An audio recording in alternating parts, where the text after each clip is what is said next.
Protests have continued on the streets of Tel Aviv in Israel through the weekend. In fact, protests have been taking place for many weeks now as Israel's people come out on the streets to protest against Benjamin Netanyahu's judicial reform plans. What is the latest in this story? Keep watching timesofIndia.com for more on that. First, Benjamin Netanyahu, the Prime Minister of Israel, has fired his Defence Minister. Why? Because while Mr. Netanyahu was away on a tour in the United Kingdom, the Defence Minister openly opposed the new judicial reform that is being pushed by Benjamin Netanyahu. On his return, first thing he did was fired Mr. Gallant. He may have been the most high-profile opposition voice, but many people are opposing this reform. In fact, the President of Israel also, in a Facebook post, openly opposed this reform.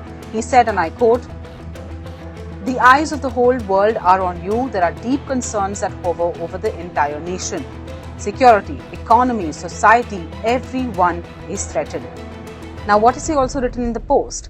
He says, "The eyes of all the Jewish people are on you. The eyes of the whole world are on you. For the sake of the unity of Israelis, for the sake of committed responsibility, I call on you to halt the legislative procedure immediately." That brings us to the controversial reform. Now, what does it propose to do and why are people so upset?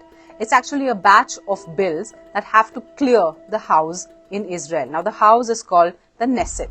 There have to be 3 votes it has to clear before it can finally go through and become law.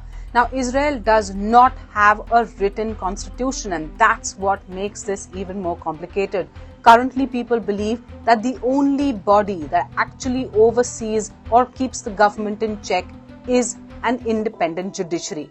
But what Benjamin Netanyahu wants to do, he wants to have a larger say in the appointment of judges. Not just that.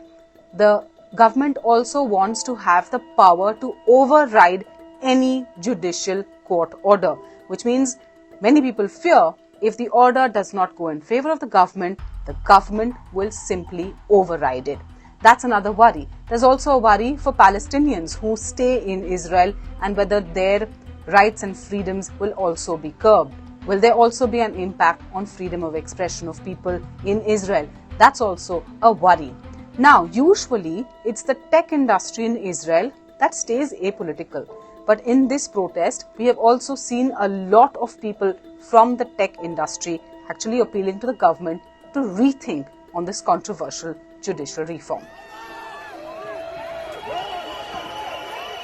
Supporters of Benjamin Netanyahu also say that the Supreme Court of Israel has become an elitist, insular body that does not represent the people of Israel. On the other hand, those opposing the bill also point out that it comes very conveniently at a time that Benjamin Netanyahu himself faces massive corruption allegations and also a trial. And in that trial, he has been accused of fraud, bribery, and breach of trust. Now, speaking to CNN earlier, Benjamin Netanyahu, who had earlier supported, a liberal judiciary, had actually said, and I quote, "I haven't changed my view.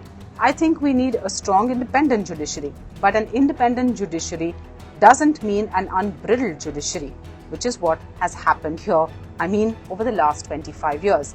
If these controversial judicial reforms go through, it will be the first major change in the judiciary ever since the time Israel was formed in 1948.